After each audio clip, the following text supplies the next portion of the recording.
Donc il nous reste un bon quart d'heure pour un échange avec la salle.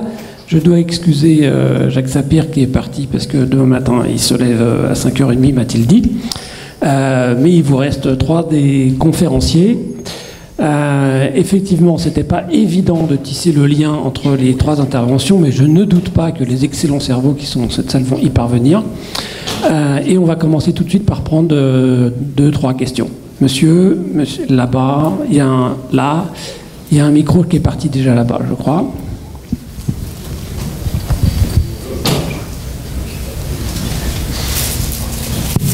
Celui-là marche bien.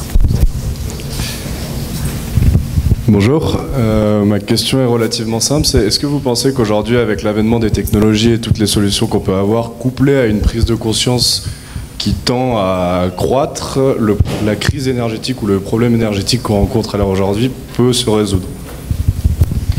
Donc une question de technophile. Je vous passe le micro. Oui, bonjour. Ça rejoint un peu cette question-là. C'était juste notamment pour faire le lien entre la présentation de la connaissance de l'énergie nucléaire qui avait l'air de diminuer au cours du temps et en même temps une technologie qu'on maîtrise potentiellement en France depuis 60 ans, que la surgénération ou les centrales de 4e génération. Est-ce qu'il n'y a pas un peu un problème d'éducation, notamment parmi les filières scientifiques, où, par exemple, en classe préparatoire, la radioactivité pouvait être enlevée, ou enfin, il y avait au niveau des programmes, on va dans le mauvais sens par rapport à des technologies actuelles en France. Ok, j'avais une main. Bonsoir. Moi, je voulais tout d'abord dire que j'étais très content, effectivement, qu'on aborde vraiment la complexité pour pouvoir permettre aux ingénieurs qui sont quand même dans la base et de gérer de maîtriser des systèmes complexes, de pouvoir, à travers la complexité du monde, s'investir de manière citoyenne. Donc ça, c'est une bonne initiative. Et ma question était plus, on va dire, économique. C'est un peu dommage que Jacques soit parti. Elle consiste à dire qu'on a parlé aujourd'hui de l'économie et de sa transformation, mais on en parle comme d'un tout. Et je voulais revenir sur les notions de bien commun et sur ce qu'a pu dire Jean-Marc aussi, pour savoir si finalement il n'y avait pas à séparer l'économie en deux. D'une part, l'infrastructure de l'économie, en fait, qui est du bien commun et qu'on peut peut-être effectivement pas gérer sous une logique de marché, et l'économie qu'on met au-dessus de cette infrastructure. Et si un des problèmes qu'on connaissait aujourd'hui n'était pas justement lié au fait qu'on ait mélangé les deux.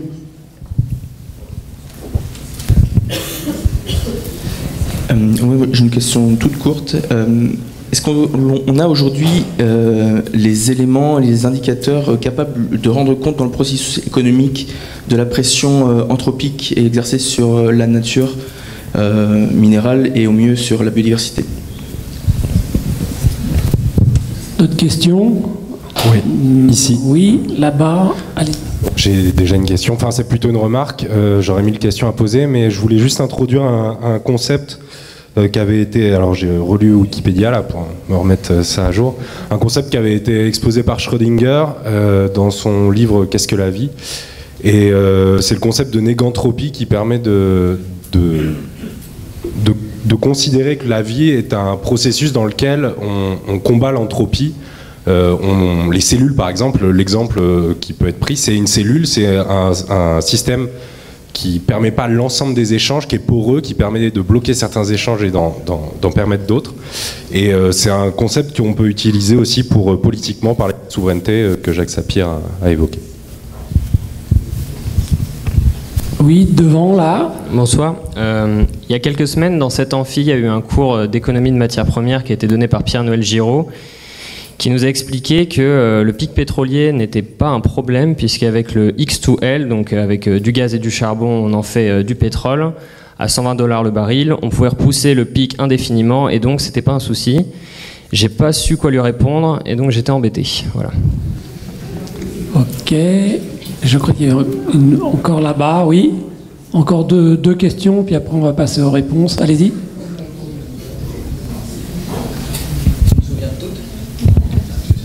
Bonsoir. Depuis quelque temps, depuis finalement assez peu de temps, j'entends dire les élites à savoir les élites dirigeantes d'un côté et les élites économiques de l'autre, sont en train de se réveiller, de comprendre un petit peu la question des vulnérabilités, des limites, etc. Vrai ou faux?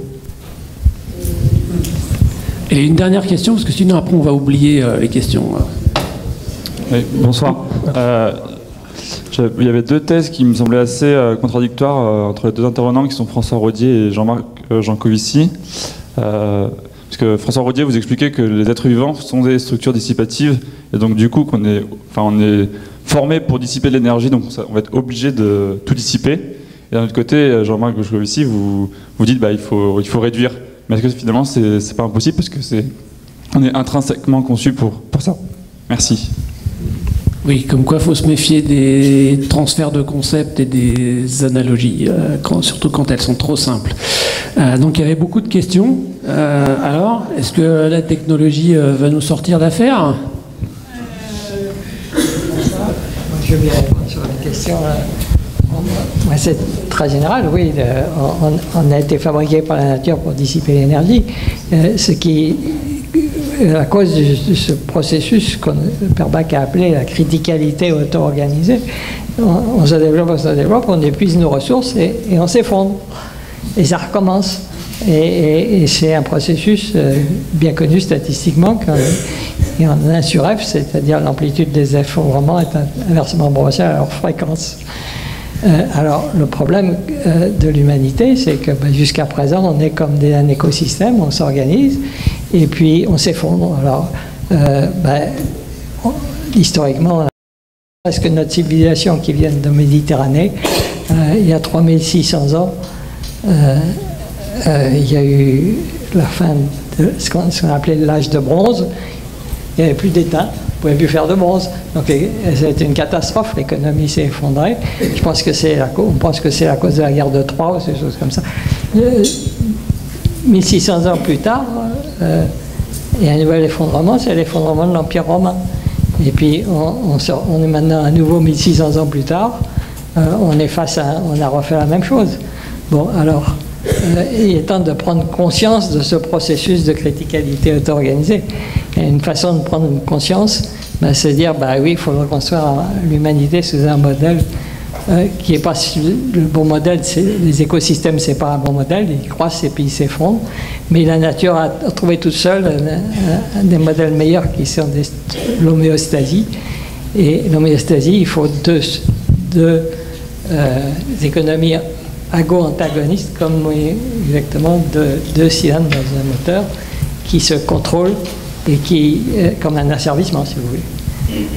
Donc, il faut arriver à ce concept-là, et c'est comme ça qu'on pourra évoluer. Enfin, je ne sais pas si vous...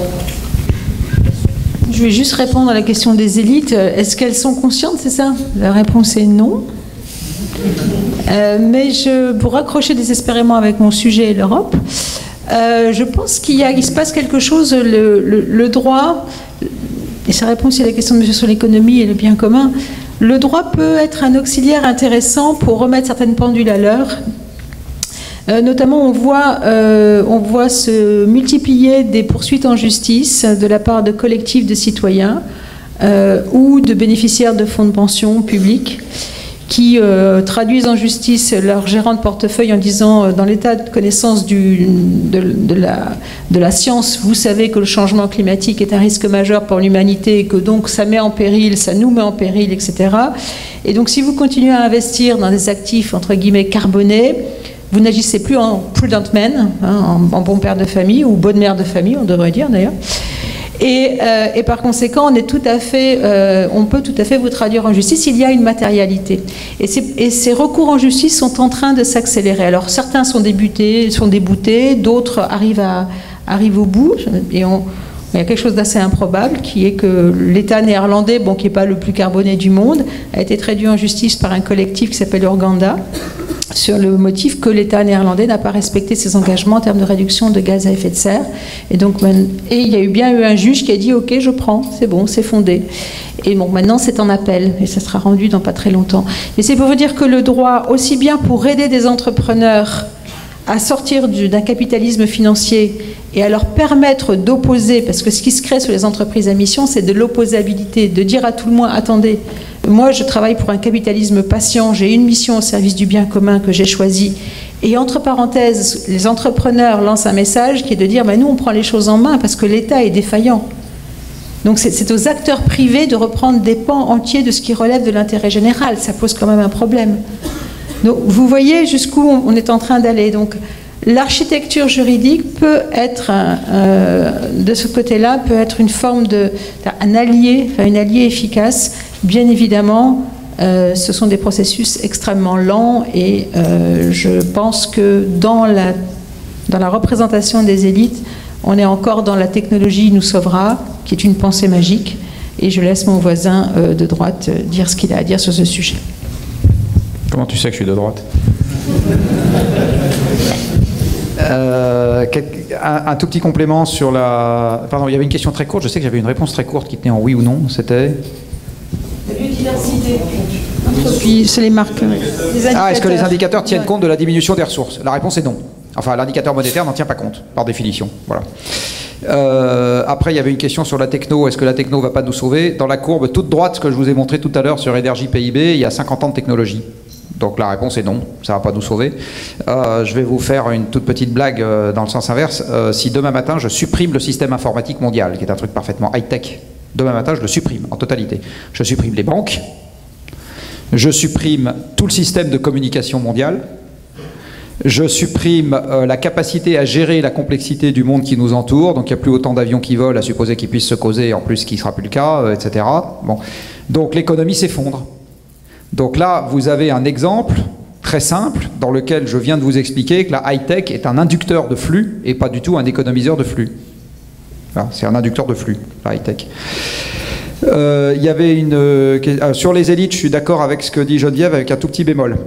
Plus les gens sont dans des cycles courts et moins ils en savent.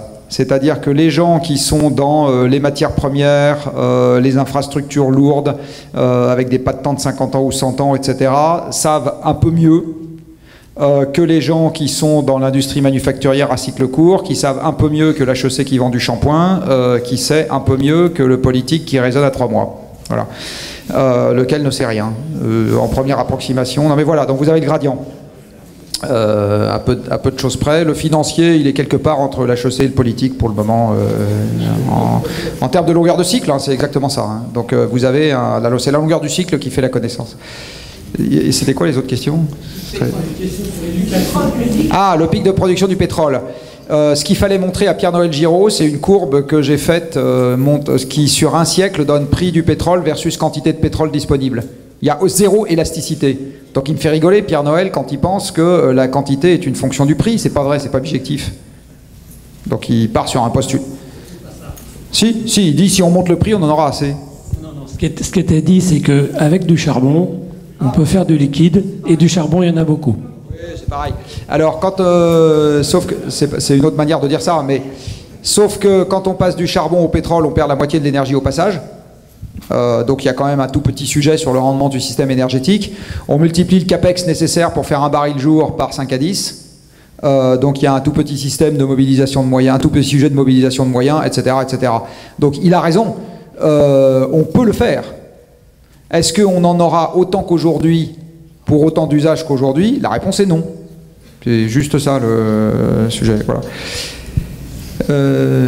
On s'arrête là. Non, il y avait encore d'autres questions, mais je ne sais plus ce que c'était. Comment on fait pour éduquer? Vaste programme. Vaste programme parce que pour éduquer, il faut éduquer les enseignants, d'abord, parce que c'est eux qui enseignent. Donc il faut éduquer les formateurs d'enseignants. Bref. Donc c'est un système qui est très très très lent à modifier. Et puis effectivement, c'est là aussi teinté d'idéologie. Voilà. Donc vous trouverez jamais aujourd'hui en économie écrit noir sur blanc que les ressources naturelles ne sont pas dans les prix. Pourtant c'est une évidence. Mais moi j'ai dû attendre 45 ans pour m'en rendre compte. On aurait dû me l'apprendre à l'école. Je vois pas pourquoi on me l'aurait pas appris à l'école. Donc voilà, donc nous sommes des animaux, des émotions, etc. Donc voilà, ça ne marche pas bien, quoi. Voilà, puis après je m'arrête. Je vais dire un mot sur l'éducation, effectivement. Le problème des effondrements, Vous avez vu l'analogie avec le cerveau. Le cerveau, il se restructure au moment d'un effondrement. Un effondrement, c'est une prise de conscience. L'humanité est en train de traverser une période de prise de conscience extraordinaire parce qu'il y a des problèmes. Et c'est là qu'après, ça repart. Mais ça prend beaucoup de temps, ça reprend. Et petit à petit, il y a des formateurs d'enseignants, puis des enseignants. Puis oui, enfin, en espérant qu'on ne passe pas par un grand crack, quoi. C'est tout un processus de reprise. Mais c'est l'effondrement qui occasionne la restructure.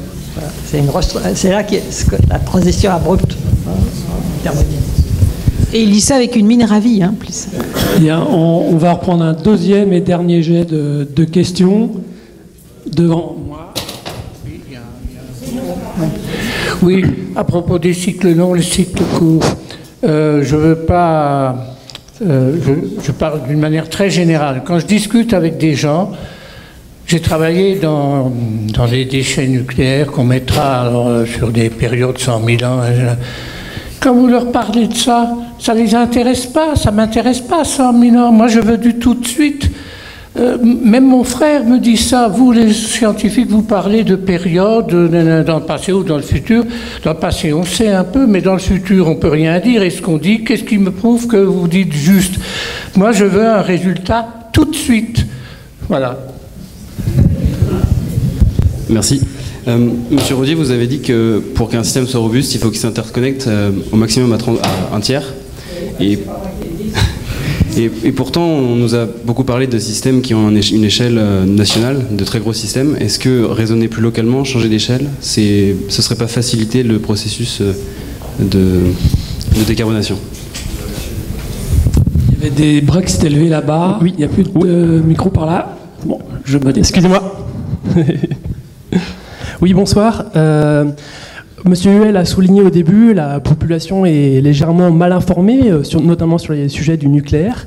Moi, je voudrais savoir s'il y a des acteurs économiques qui ont un intérêt financier à financer une communication sur ces sujets-là, une communication pour briser les idées reçues. Oui, bonsoir. Juste dans une économie européenne en contraction, est-ce qu'on doit tenter de sauver la monnaie unique? J'essaie un petit peu de relier avec ce qui avait été dit avant. Une dernière question. Alors en vrai, c'est pas forcément une question, c'est plutôt un sondage, parce que la plupart des thèses de nos intervenants, on peut les trouver sur Internet. C'est plutôt pour le public. Combien d'entre vous ont entendu parler du terme de collapsologie? Joli succès. Donc ça sera le mot de la fin pour chacun d'entre vous. Donc vous essayez de répondre aux questions et éventuellement de faire le dernier message. J'ai déjà oublié les questions. Il y avait une question sur l'euro. Alors moi j'avoue ma totale incompétence sur cette question-là. La seule chose que je sais, c'est que quand on a une monnaie unique, on ne peut plus dévaluer pour corriger les écarts de coût du travail. Et donc c'est très compliqué de corriger les déséquilibres commerciaux intra-zone monétaire. Voilà, et c'est exactement le problème qu'on a en ce moment en Europe avec l'Allemagne qui est un exportateur fort, la France qui est un importateur fort, et on a beaucoup de mal à corriger ça. Mais à part être capable de vous dire ça, je ne sais pas si mes voisins, je ne suis pas capable de dire grand-chose de plus. J'ai déjà oublié. Alors, local. Oui, moi je crois beaucoup au pragmatisme plutôt que de croire au local. C'est-à-dire que il y a des problèmes pour lesquels l'échelle locale est la bonne échelle et des problèmes pour lesquels l'échelle locale n'est pas la bonne échelle. Donc penser qu'il y en a que pour le local ou il y en a que pour le national, voilà, ça dépend des problèmes à traiter. Moi, ce que je sais, c'est que dans notre État jacobin, il y a un certain nombre d'élus locaux, pour le coup, qui ont intérêt à dire la solution est locale, parce que c'est une façon de renverser un peu le rapport de force en leur faveur avec l'État central. Voilà, donc ils pensent qu'une éolienne, c'est local, mais enfin, elle n'est pas plus locale que le barrage de Serponçon. Alors l'intérêt pour le nucléaire, oui, il y a des acteurs qui ont intérêt à financer une information correcte. Pas de peau, c'est des acteurs publics, et c'est ceux-là même pour lesquels le pouvoir politique leur explique que s'ils pouvaient ne pas dire ce genre de choses, ça serait quand même mieux. Donc le patron d'EDF vient d'expliquer que ça serait vachement bien d'avoir 30 gigawatts de solaire dans le pays, ce qui est se tirer une balle dans le pied sur son parc nucléaire. Donc je comprends pas pourquoi il fait ça. Enfin si, je sais, pour sauver son fauteuil, mais c'est la seule explication. Et donc ces acteurs-là sont empêchés par leur tutelle. aujourd'hui. Le monde scientifique est raisonnablement hors du débat. On les entend pas tellement, mais c'est peut-être, ça c'est à Sylvestre qu'il faudrait poser la question, c'est peut-être parce que c'est une voix qui est difficile à faire entendre dans la façon dont fonctionne ordinairement un média, je sais pas. Et enfin, ça c'est plus une question pour lui, et non mais vraiment, moi je sais pas. Et par contre, je sais qu'il y a des tas de gens qui ont intérêt à en dire du mal. Donc dans les gens qui ont intérêt à en dire du mal, il y a tous les gens qui proposent des solutions autres. Donc les gaziers et les pétroliers, alors les pétroliers pas tellement parce que le pétrole n'est pas concurrent sur la production électrique, mais les gaziers ont tout intérêt à ce qu'on dise du mal du nucléaire, c'est absolument évident. On n'a plus de charbonniers en France, donc c'est pas vraiment le sujet. Et puis vous avez dans notre pays un syndrome Don Quichotte qui fait que le petit qui gueule contre le gros, il a quand même quelque part notre sympathie par défaut. Et ça, c'est quelque chose qui aussi motive un courant très très puissant, en particulier dans le service public. Le service public donne majoritairement la voix des antinucléaires. Majoritairement. Sur les pas de temps, alors, si j'en crois les bons auteurs, mais Geneviève sera plus compétente que moi sur celui que je vais citer, moi j'ai compris que la démocratie raccourcissait les horizons de temps dans tous les sujets. Voilà. Donc en fait, on n'est pas intéressé en démocratie à ce qui va se passer dans 5 siècles. Voilà. D'une manière générale. Très, très rapidement, je pense que l'homme est maître seconde. Vraiment maître seconde, donc c'est des horizons de temps extrêmement courts et c'est très compliqué d'appréhender la durée, et en plus il y a une forme d'égoïsme rationnel qui en rajoute, donc je partage ce que vous dites, c'est un vrai problème d'ailleurs. Moi, en 2 mots, Jean-Marc a parlé de la croissance, on a beaucoup parlé de la croissance, on a montré le plan de proposition de décarbonation du shift. Je fais le parallèle avec ces nouveaux statuts pour des entreprises à mission qui vont transformer les modèles économiques, parce qu'il s'agit bien de repenser le partage de la valeur. Je ne l'ai pas assez dit. C'est pas juste changer les statuts et puis dire salut. C'est changer les statuts et c'est prendre des engagements. Et ces engagements, de toutes les façons, sont pour repenser le partage de la valeur et repenser même la création en fait de valeur. Et en fait, tous les entrepreneurs à mission que j'ai rencontrés sont tous, et ce mot-là, je sais qu'il est urticant, qui scotche tout le monde au plafond, ils sont dans la décroissance. Enfin, en tous les cas, ils sont dans une logique de post-croissance ou de post-consommation. Et quand vous comprenez qu'ils nous disent on est une entreprise à 1 milliard de dollars de chiffre d'affaires ou 3 milliards de dollars de chiffre d'affaires, mais demain ça sera peut-être 80 et fine. Il faut qu'on arrive à se mouvoir avec peut-être 80 millions au lieu de 1 milliard. 800 millions que 1 milliard. Eh bien, ils repensent complètement leur modèle économique, leur modèle d'affaires dans une logique de post-consommation. Donc on n'est plus dans l'addiction, on n'est plus dans le jetable, on n'est plus dans l'éphémère. Alors, je suis juste interpellée. Je ne sais pas du tout si vous avez envie de consommer comme ça, vous êtes les plus jeunes, mais on sent qu'il y a quelque chose qui se prépare dans cette logique-là. Donc un rapport à la croissance qui est différent. Mais comme dit Jean-Marc, dans un monde où la croissance, où on arrive à une forme d'iso, on va dire, les fluides s'équilibrent, il y a probablement des conséquences sur le partage de la richesse qui sont, à mon avis, très compliquées. Ce que je voulais dire, c'est que, bon, effectivement, il y a un problème de penser dans la durée. Pour penser dans la durée, il faut retourner au fondamental. Et la biologie, l'évolution biologique est un bon exemple de processus. Et si on comprend mieux l'évolution biologique, si on prend comme base la physique, c'est-à-dire la thermodynamique, c'est ma façon de voir les choses. C'est ce que j'ai essayé d'expliquer. Et la criticalité auto-organisée, c'est un processus fondamental, physique, qu'on voit particulièrement dans toute l'évolution biologique et qui s'applique à l'homme, bien sûr. Et que bon, l'homme va traverser une phase de crise, mais la biologie en a traversé bien d'autres. Et que, bon, faut apprendre à.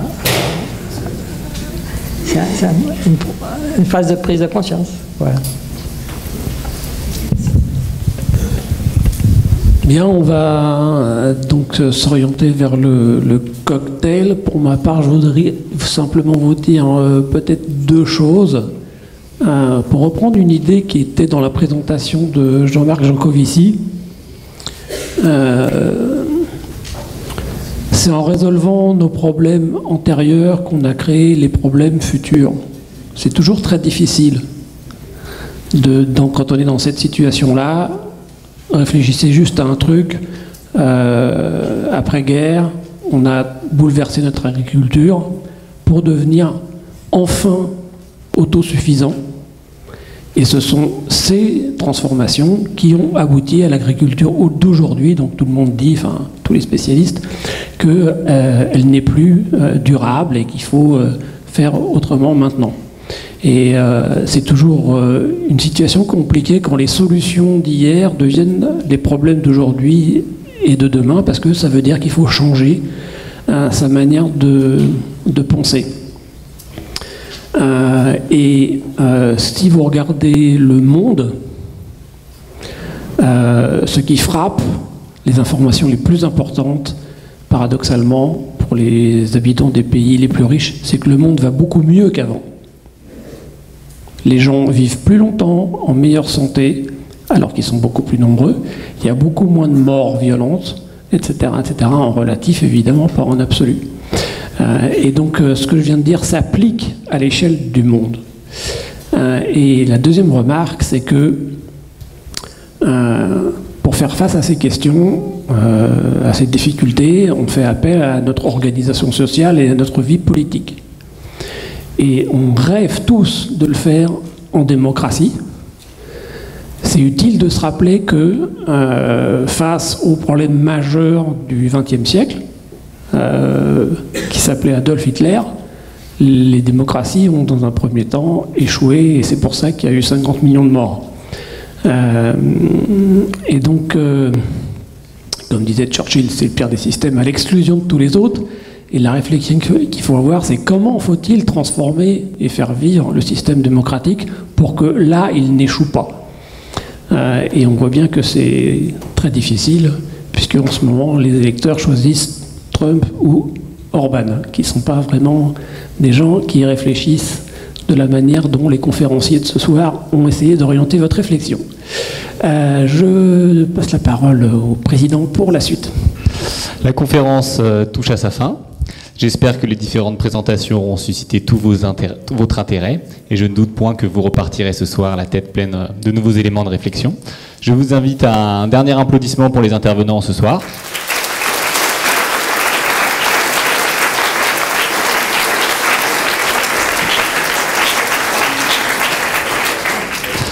La conférence, vous l'aurez remarqué, était gratuite ce soir, mais comporte néanmoins certains coûts, tels que les agents de sécurité à l'entrée, les assurances, le petit cocktail prévu à la fin.